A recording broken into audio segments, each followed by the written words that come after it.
My name is Megan Galtney and I was diagnosed with retinoblastoma. Retinoblastoma is a cancer that is in your eye. I was 4 and we were at my mom's friend's house and my mom's friend noticed that my left eye was like not tracking with the other one. And so my mom just thought it was a lazy eye because my sister had one. So we got in the car and my mom just felt the need to see if cover up one eye and see if I could see. And she covered my left eye and I could see, and then she covered my right eye but I couldn't see. I guess they took me to the doctor and then I guess I went to the hospital after that. And they used surgery to remove my eye. I didn't need chemo or anything because we caught it early enough. So I have a prosthetic eye. My family has supported me when I think I can't do stuff.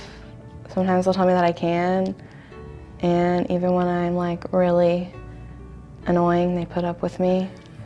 I guess it's given me more confidence, just to be strong, I guess. Because there's people that have worse things, and I was lucky to not have had chemo and stuff. The worst thing about having cancer was not being able to see out of my left eye. I run into things a lot. The best thing about having cancer was going to the Heroes Project and getting to sing We Light a Candle in the recording studio with all the other cancer survivors. When I grow up, I want to be a singer, and because it's what I really love to do. And my influences are Celine Dion and Josh Groban. I just like singing everything because I like all types of music except screaming music because that scares me. I want people to know that even though I've had cancer, I can still do what everyone else can do. Even though I can't see out of my left eye, I can still play sports and I can still do things.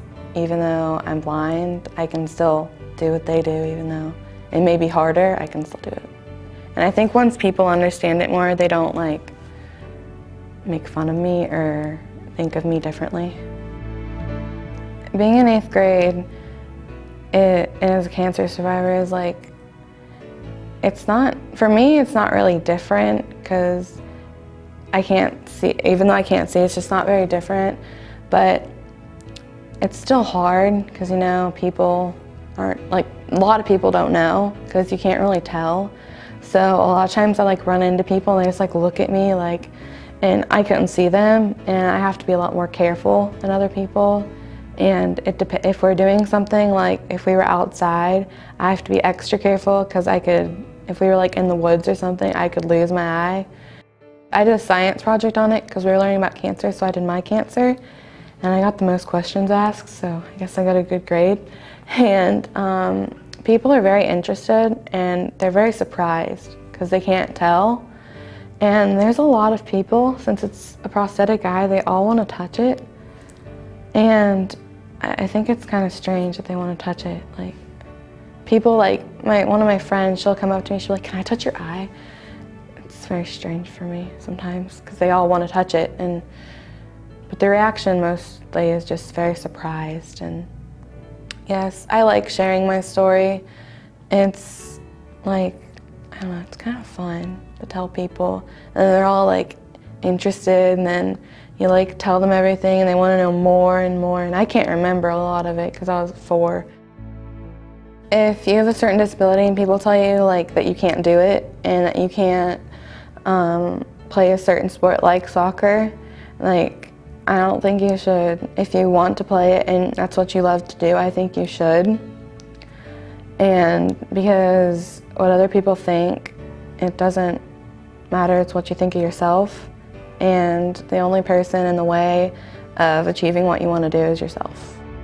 No matter what challenges face you, you can do whatever you want to do because nothing should stop you from doing what you love. I'm a goalie for soccer, so it's kind of hard because you can't see on the left side, so you have to be very alert.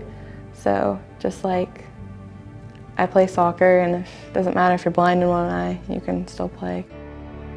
If one of my friends had cancer, I'd just say stay strong and don't give up because you can fight through it. Even though it's hard, and if you have to go through chemo, you lose your hair, and just keep on pulling through because you can get through it. Hope means to me that there's always something better.